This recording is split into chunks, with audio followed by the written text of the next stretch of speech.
नमस्कार दोस्तों, आप सभी का स्वागत है आरपीएस 24 स्टडी में। तो इस वीडियो में हम बात करने वाले हैं क्लास 12th बायोलॉजी और बायोलॉजी का चैप्टर नंबर 2 है और उस चैप्टर का नाम है पुष्पी पादपों में लैंगिक जनन। और इस चैप्टर का सभी हम लोग वीवीआई ऑब्जेक्टिव क्वेश्चन आंसर को देखेंगे। तो पहला क्वेश्चन है, निम्नलिखित में से किस पौधे के प्रजातियों में बीज का उत्पादन असंजनन द्वारा होता है? निम्नलिखित में से किस पौधे के प्रजातियों में बीज का उत्पादन असंजनन द्वारा होता है? तो राइट आंसर होगा ऑप्शन नंबर ए, एस्ट्रेसिया एवं घास। एस्ट्रेसिया एवं घास। एस्ट्रेसिया एवं घास।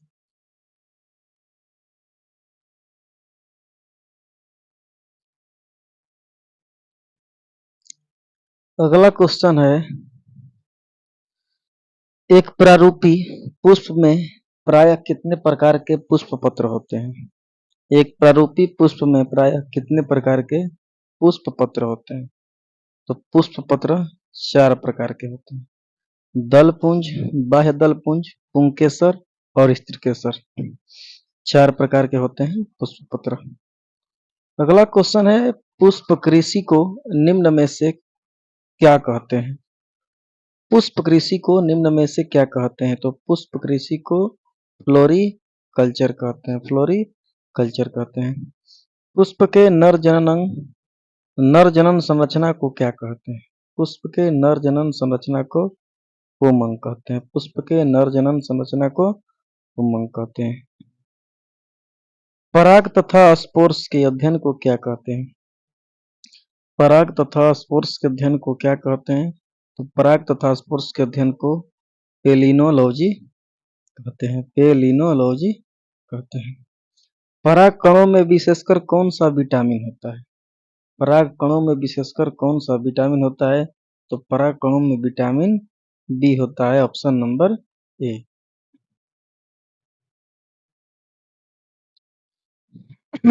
सूर्यमुखी कुल के पौधे के परागकण अपनी जीवन क्षमता कितने घंटों के बाद खो देती है?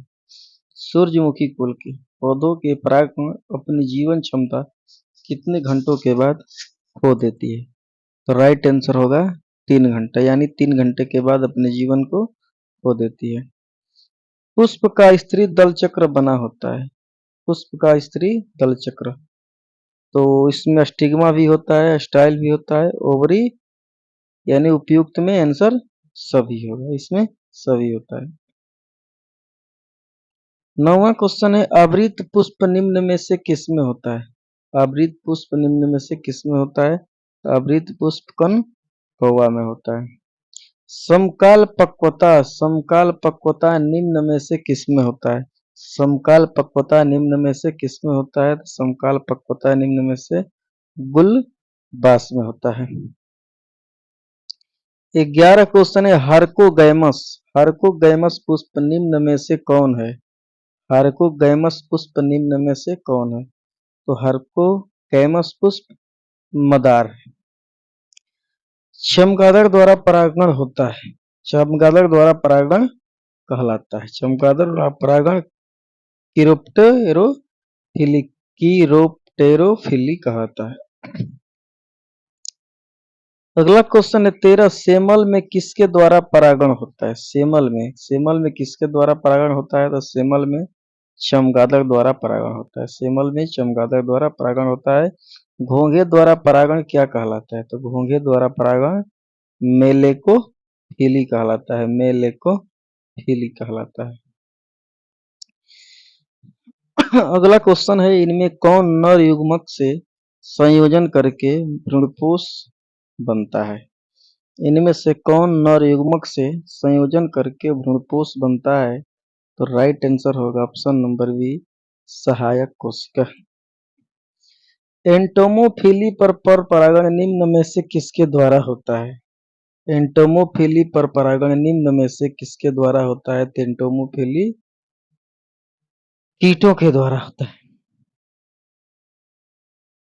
अगला क्वेश्चन है, ओर्नियोफिली ओर्नियोफिली पर परागण किसके द्वारा होता है? ओर्नियोफिली पर परागण पक्षी द्वारा होता है। राइट आंसर होगा सी, पक्षी द्वारा। वेलिसनेरिया में किस प्रकार का पर परागण होता है? वेलिसनेरिया में किस प्रकार का पर परागण होता है?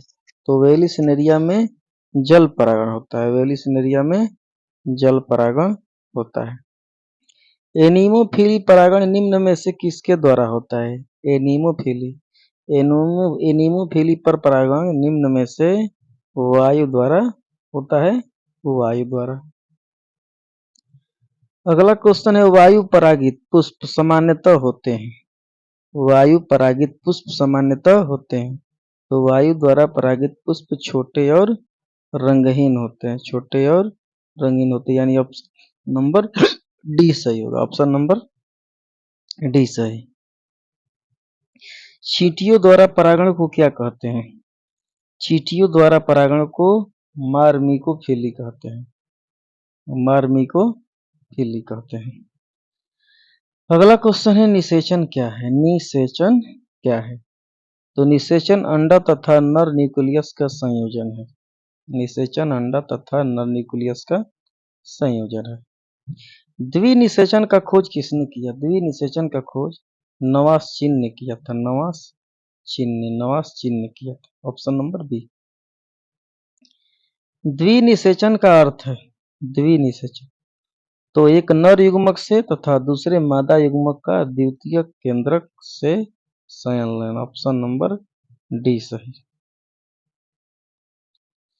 निषेचन के पश्चात बीजांड परिवर्तित होता है। निषेचन के बाद बीजांड परिवर्तित होता है किसमें? तो बीज में। चिरस्थायी बाह्यदल निम्न में से किसमें पाया जाता है? चिरस्थायी बाह्यदल निम्न में से किसमें पाया जाता है? तो बैगन में। यानी हमेशा के लिए बाह्यदल किसमें पाया जाता है? तो बैगन में। बैगन के डंठल पर देखिएगा हरा हरा जो पत्ती टाइप का होता है, वही का है बाह्यदल पुंज है।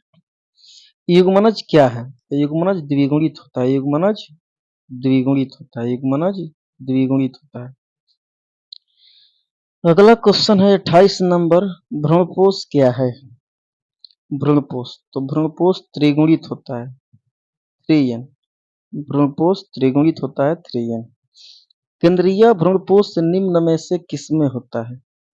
केंद्रीय भ्रूणपोष निम्न में से किसमें होता है? तो केंद्रीय भ्रूणपोष नारियल में होता है। नारियल में। अगला क्वेश्चन है, भ्रूणकोश की सेंट्रल कोशिका है। भ्रूणकोश की सेंट्रल कोशिका है, तो भ्रूणकोश की सेंट्रल कोशिका द्वितीय केंद्रक होता है। भ्रूणपोष की उत्पत्ति किससे होती है?